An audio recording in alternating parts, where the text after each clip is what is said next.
శ్రీవిఘ్నేశాయ నమః, శ్రీరామాయ నమః, శ్రీహనుమతే నమః. భక్తి ప్రేక్షకులకు స్వాగతం. మనం కార్యసిద్ధిలో ఉన్నాం. కార్యసిద్ధిలో ఆ కార్యసిద్ధి ఎలా చేకూర్చుకోవాలి అనే దాని గురించి మనం తెలుసుకుంటున్నాం.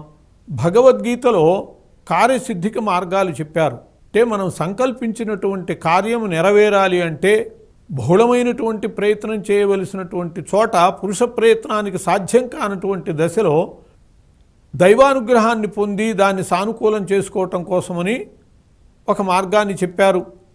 అదేమిటంటే భగవద్గీతలో ఉన్నటువంటి యత్ కరోషి యదస్నాతి యజ్జుహోషి దదాసి యత్ యత్ తపస్యసి కౌంతేయ తత్కురుష్వ మదర్పణం, తత్కురుష్వ మదర్పణం అని చెప్పి కృష్ణ పరమాత్మ అర్జునుడితో చెప్పాడు. ఇది 9వ అధ్యాయంలో 27వ శ్లోకంగా మనకు కనపడుతుంది. రాజవిద్య రాజగుహ్య యోగంలో ఈ శ్లోకం చెప్పబడ్డది. కృష్ణ పరమాత్మ చెప్పాడు అర్జునునికి. అంత క్రితమే కృష్ణుడు చెప్పాడు, పత్రం పుష్పం ఫలం తోయం యోమే భక్త్యా ప్రయచ్ఛితి అని చెప్పి, ఎవడైతే భక్తితో ఒక పత్రము కానీ పుష్పము కానీ ఫలము కానీ కాస్త నీళ్ళైనా సరే దేన్ని సమర్పించినా తాను దాన్ని సంతోషంగా స్వీకరిస్తాను, వాళ్ళని అనుగ్రహిస్తాను అన్నటువంటి పరమాత్మ, అది భక్తి కావాలి ముఖ్యం. యోమే భక్త్యా ప్రయచ్ఛితి అని చెప్పాక ఆయన చెప్పింది ఏంటంటే, నువ్వు ఏది చెయ్యి దాన్ని మదర్పితంగా అంటే నాకు అర్పించుతూ చేసేట్లయితే అది సఫలమవుతుంది అని చెప్పాడు ఆయన. యజ్జత్ కర్మ కరోమి తత్తదఖిలం శంభో తవారాధనం అని చెప్పి శివ మానస పూజలో కనపడుతుంది. మనము నడవటమే ఆయనకి ప్రదక్షిణాలు చేయటం, మనము అన్ని భోగాలు అనుభవించటమే ఆయనకి పూజ చేయటం. అలా మనం ఏది చేస్తే మనం మాట్లాడటమే ఆయనకి మంత్రములు పలకటం. ఈ విధంగా మనం ఏది చేస్తే అది భగవదర్పణ భావంతో చేసేటట్లయితే అది భగవంతుడు తనకి అర్చన చేసినట్లుగానే స్వీకరిస్తాడు. ఆ భావాన్నే ఆయన చెబుతున్నాడు.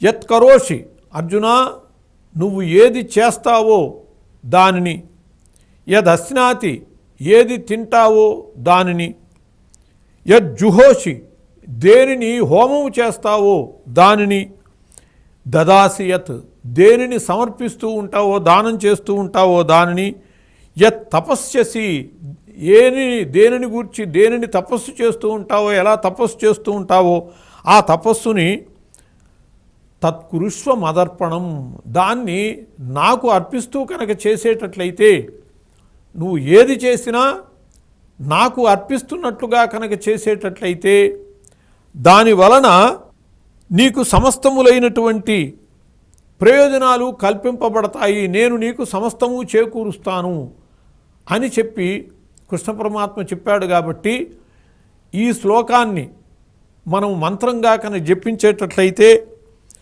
ఇది 1,50,000 సార్లు జపించాలి. ఈ మంత్రాన్ని, ఈ శ్లోకాన్ని.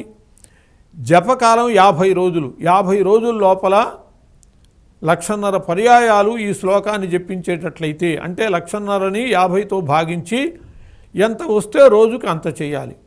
ఒకవేళ ఎక్కువ తక్కువలు వచ్చినా కూడా ఒకరోజు తగినటువంటి దాన్ని రెండవ రోజు పూర్తి చేసుకుంటూ మొత్తానికి 50 రోజుల్లో ఈ పారాయణ మొత్తం కనుక పూర్తి చేసేటట్లయితే అటువంటి వాళ్ళకి కార్యసిద్ధి జరిగి తీరుతుంది అని చెప్పి శాస్త్రం చెబుతోంది. కృష్ణ పరమాత్మ యొక్క అనుగ్రహం వల్ల వాళ్ళకి కార్యసిద్ధి చేకూరుతుంది.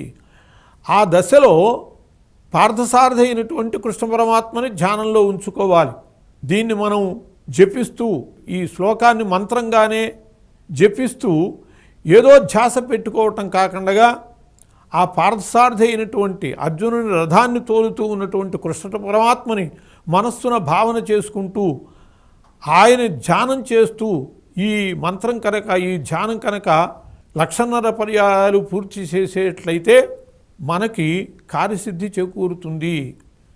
ఏది సంకల్పించుకుంటే అది నెరవేరటం మన లక్ష్యం. అది నెరవేర్చుకోవాలి అంటే భగవద్ అనుగ్రహం కావాలి.